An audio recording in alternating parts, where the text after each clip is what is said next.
आज अमित और नैना की नई फैक्ट्री का उद्घाटन था। देखते ही देखते 1 साल में इतनी मेहनत करके दोनों पति पत्नी ने अपनी फैक्ट्री भी खड़ी कर ली। सभी रिश्तेदार आए थे और अमित की खूब तारीफ किए जा रहे थे। भाई और भाभी सुमित और नीतू भी अमित के आगे पीछे ही घूम रहे थे। अमित की माँ कविता जी अपने बेटे की तारीफ सबके सामने किए जा रही थीं और बार बार उसकी भलैया लिए जा रही थीं। सब लोग अमित को बधाइयाँ दे रहे थे। यह बात अलग थी कि इस प्रगति में बहू का भी पूरा योगदान था, लेकिन बहू को भला कौन पूछता है। इतने में पंडित जी ने अमित को आवाज़ देकर कहा, अरे यजमान, पूजा का समय हो गया है, आकर पूजा पूरी करवाइए। वैसे भी पूजा मुहूर्त पर हो जाए तो ही अच्छा होता है। उनकी बात सुनकर अमित ने कहा, बस पंडित जी, 5 मिनट और, नैना अभी आती ही होगी। अमित की बात सुनकर कविता जी ने कहा, अरे बेटा, अगर नैना को आने में देर है तो तेरे भैया भाभी पूजा में बैठ जाएंगे, पर पूजा तो मुहूर्त पर ही होनी चाहिए। पता नहीं नैना कहाँ रह गई, कोई काम समय पर नहीं करती। कविता जी की बात सुनकर अमित मुस्कुराकर बोला, कोई बात नहीं माँ, कितनी ही देर क्यों ना हो जाए, पूजा में तो नैना ही मेरे साथ बैठेगी। उसकी बात सुनकर कविता जी ने कुछ नहीं कहा और मुंह बनाकर रिश्तेदारों में जाकर बैठ गईं और अमित यथावत नैना का इंतज़ार करने लगा। इंतज़ार करते करते उसे वह दिन याद आया जब नैना उसकी पत्नी बनकर उसकी ज़िंदगी में आई थी। अमित ज़्यादा पढ़ा लिखा नहीं था, क्योंकि शुरू से ही पढ़ाई में कमज़ोर था। इसलिए स्कूल के बाद तो उसने पढ़ाई ही छोड़ दी और छोटी मोटी नौकरी करने लगा। जबकि अमित का बड़ा भाई सुमित अच्छा खासा पढ़ा लिखा था और अच्छी नौकरी करता था। इस कारण से अमित की माँ कविता जी का रुझान भी अपने बड़े बेटे सुमित की तरफ ही था। जाहिर सी बात है, जिसके पति का घर में बोलबाला होता है, उसकी पत्नी का ही सम्मान सबसे ज़्यादा होता है। यही हाल घर की बहुओं का था। नीतू घर में रानी की तरह रहती थी, जबकि नैना घर में सबके लिए एक नौकरानी भर थी। नैना दिन भर घर का काम करती थी, फिर भी उसके हिस्से सिर्फ ताने आते थे। अमित जो भी कमाता था वह सब कविता जी के हाथ में लाकर रख देता था। नैना को अगर कुछ चाहिए होता था तो कविता जी से मांगना पड़ता था, पर कविता जी से पहले तो नीतू ताने सुनाने लग जाती थी। यहाँ तक कि नीतू और कविता जी नैना की थाली पर नज़र जरूर रखती थीं कि वह अपनी थाली में क्या क्या लेकर बैठी है, और फिर उसे खाते देखकर जरूर बोलती थीं, हाँ हाँ, मुफ्त का माल है, उड़ा लो। बेचारा जेठ तो कोल्हू का बैल बना बैठा है, इन्हें क्या फ़र्क पड़ता है। नैना का हाथ खाना खाते खाते रुक जाता। ऐसा नहीं था कि अमित को यह सब दिख नहीं रहा था। 1-2 बार कविता जी को उसने समझाने की कोशिश भी की थी, पर कविता जी ने उसे ही चुप कर दिया। पर उस दिन बात कुछ भी नहीं थी। एक आम के अचार की इतनी औकात नहीं होती जितनी उस दिन नैना को दिखाई गई थी। दरअसल उस दिन रविवार था। घर में सभी सदस्य मौजूद थे। इस कारण कविता जी ने नैना को मटर पनीर, दाल मखनी, फ्राइड राइस, गुलाब जामुन और पूरी बनाने को कहा था। नीतू तो वैसे भी कोई काम नहीं करती थी। नैना ने अकेले ही रसोई में सारा खाना तैयार किया। खाना तैयार करके वह गर्मा गर्म पूरी तल रही थी और साथ ही सबको खाना परोसती जा रही थी। सब लोगों ने खाना खाया, लेकिन किसी ने यह ध्यान नहीं दिया कि नैना के लिए सब्जी बची ही नहीं। नैना खाना खाने बैठी तो उसने देखा कि सब्जी और दाल के बर्तन खाली थे। अब वह खाना कैसे खाती? तभी उसे याद आया कि नीतू भाभी के मायके से एक दिन पहले ही आम का अचार आया है, तो वह रसोई में से अपने लिए थोड़ा सा आम का अचार निकाल कर ले आई और उसी के साथ पूरी खाने लगी। तो उसे खाना खाते देखकर नीतू ने चिल्लाना शुरू कर दिया, किससे पूछकर तुमने आम का अचार निकाला? यह मेरे मायके वालों ने मेरे लिए भेजा है। इतना ही अचार का शौक है तो अपने मायके वालों से बोलो। नीतू की बात सुनकर नैना की आंखों में आंसू आ गए और वह बोली, भाभी सब्जी खत्म हो गई थी इसलिए मैंने अचार निकाला। मैंने तो अभी तक खाना भी नहीं खाया। भाभी बोली, तो तेरे खाने की जिम्मेदारी हमारी है क्या? घर में रख रखा है, तुम्हारे खर्च उठा रहे हैं तो तुम लोग सर पर चढ़कर नाचने लगे हो। नीतू अभी भी चिल्ला रही थी। उसकी आवाज़ सुनकर घर में से बाकी सदस्य भी निकल कर आ गए।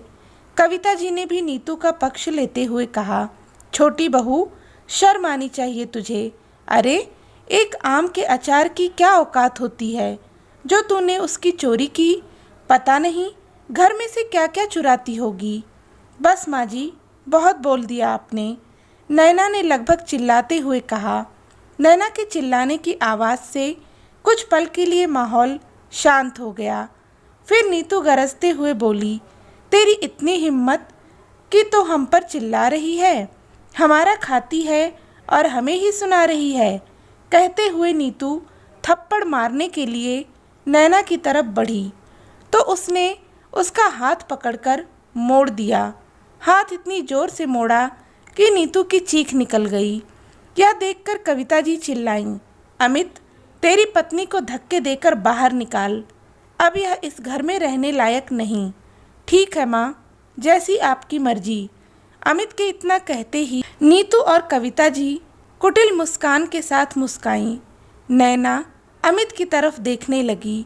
अमित अंदर कमरे में गया, अपना और नैना का सामान पैक कर कुछ देर बाद बाहर आया और नैना का हाथ पकड़ते हुए घर के बाहर निकलने लगा। इतने में कविता जी बोली, अरे तू कहाँ जा रहा है? बस माँ, और कितना बर्दाश्त करवाओगी? पता है इस घर में किसी को नैना की रोटी बुरी नहीं लग रही थी, बल्कि मैं कम कमा रहा हूँ वह बुरा लग रहा था।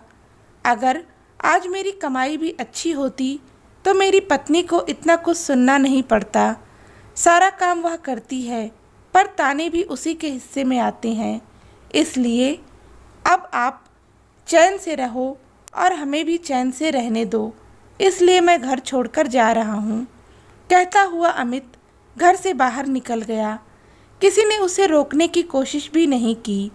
उसके बाद दोनों किराए के मकान में शिफ्ट हुए। यहाँ गृहस्थी बसाने में नैना के माता पिता ने पूरा योगदान दिया।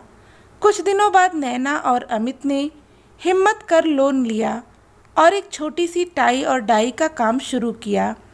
कपड़ों को रंगने का काम एक कमरे से शुरू होकर कब फैक्ट्री में तब्दील हो गया, दोनों को पता ही नहीं चला। पर दोनों की मेहनत आज नज़र आ रही थी। इतने में बाहर कार आकर रुकी। उसमें से नैना निकलकर बाहर आई। साथ में उसके मम्मी पापा भी थे। उन्हें देखकर अमित मुस्कुरा दिया और खुद आगे बढ़कर उन लोगों को अंदर लाने के लिए उनके पास चला गया। हमेशा शिफॉन की हल्की सी साड़ी पहनने वाली नैना आज भारी साड़ी पहनकर आई थी। गले में एक हल्का सा मंगलसूत्र और कानों में छोटी सी बाली थी। हाथों में लाख की चूड़ियाँ पहने वह बहुत ही सुंदर लग रही थी। नैना को इस तरह देखकर और अमित को उसके माता पिता का इस तरह सम्मान करते देखकर नीतू कविता जी के पास आकर बोली, देखा माँ जी, आपने अपने माता पिता को तो अपने साथ लेकर आई है और आपको भेज दिया रिश्तेदारों के साथ, यही सम्मान है आपका? उसकी बात सुनकर कविता जी बोली, हाँ देख रही हूँ बहू, पर अब इतने लोगों के बीच में क्या बोलूँ? कितना ही सम्मान कर लो, रहेगा तो मेरा स्थान ही ऊंचा। आखिर उसके ससुराल वाले हैं। अमित और नैना हवन में बैठ गए। हवन पूजा के बाद भोजन की व्यवस्था की गई थी। सभी रिश्तेदारों ने भोजन का लुत्फ़ उठाया। खुद अमित और नैना ने उसके माता पिता को बिठाकर अपने हाथों से खाना परोसा और उन्हें खिला पिलाकर अपने एक दोस्त के साथ कार में घर को रवाना कर दिया। पर जाने से पहले नैना की माँ के लिए एक सुंदर सी साड़ी और पिता के लिए शॉल गिफ्ट की। यह सब देखकर तो कविता जी और ज़्यादा जल भुन गईं। कई रिश्तेदार तो वहाँ से चलते बने। अब फैक्ट्री में रह गए अमित, नैना, कविता जी, नीतू और सुमित। नीतू ने मौका देखकर ताना मारा, लो भाई, देवरानी तो बनी महारानी। अपने माता पिता को ही पूछ रही थी, सास को तो पूछना ही भूल गई। सच कहा है किसी ने, खुद के माता पिता के लिए ही जी दुखता है, सास ससुर को तो कौन पूछे। इतने में कविता जी ने भी कहा, बेटी के घर से कौन माता पिता गिफ्ट लेकर जाता है, इतना भी पता नहीं तेरे माँ बाप को। मेरे बेटे का फालतू खर्च करवा दिया। अपने माता पिता को देने के लिए तो तेरे पास सब कुछ है, और यहाँ तेरी सास जेठानी खड़ी हैं, उन्हें तो अभी तक तूने कुछ भी नहीं दिया। यह सुनकर नैना मुस्कुराई और एक बैग लेकर आई। उसमें से एक साड़ी निकालकर सास को दी और एक साड़ी निकालकर जेठानी को पकड़ाते हुए बोली, यह रहा आप दोनों का गिफ्ट। साड़ी को उलट पुलट कर देखने के बाद नीतू बोली, बस एक साड़ी, अपनी माँ के बराबर ही हमको दे रही है। अरे हम तेरे ससुराल वाले हैं, हमारे लिए तो इससे ज़्यादा बनता है। जी बिल्कुल, आपके लिए इससे ज़्यादा ही बनता है, मैं तो भूल ही गई थी, रुकिए ज़रा, कहकर नैना अंदर गई और ऑफिस से एक बड़ा सा बॉक्स निकाल कर ले आई। यह आपके लिए जेठानी जी, यह आप रखिए। नैना ने नीतू को वह बॉक्स पकड़ा दिया। वह काफ़ी वजनदार था, उससे रहा नहीं गया तो उसने उसी समय बॉक्स को खोला। उसमें एक मर्तबान रखा हुआ था। उसे निकाल कर देखा तो उसमें आम का अचार रखा था। नीतू और कविता जी हैरानी से नैना और अमित की तरफ देख रहे थे। तब अमित ने कहा, माँ, हैरानी से क्या देख रही हो? यह तो वही आम का अचार है ना, जिसने हमें हमारी औकात बताई थी। ये आपके लिए हमसे ज़्यादा कीमती था, इसलिए इससे महंगी चीज़ तो और क्या हो सकती थी। आखिर इसी के लिए तो आपने नैना को चोर साबित किया था, तो आपको यही लौटा रहे हैं। कहते हुए अमित ने हाथ जोड़ लिए। कविता जी कुछ कह ना पाईं और नीतू सुमित के साथ अपना समूह लेकर घर की ओर रवाना हो गईं।